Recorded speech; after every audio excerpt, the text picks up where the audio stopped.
All right, folks.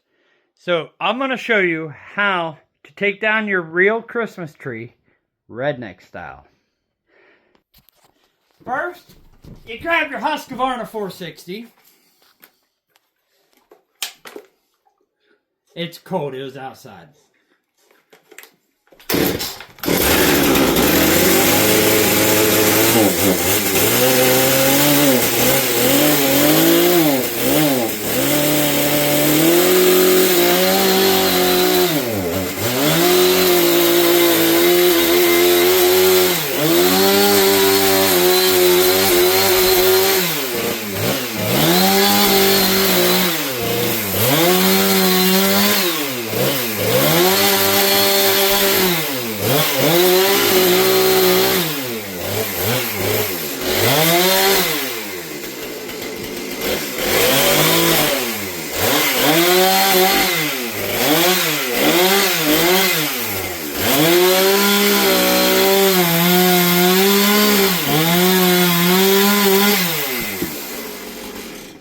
And that, folks, is how you take down your Christmas tree, redneck style.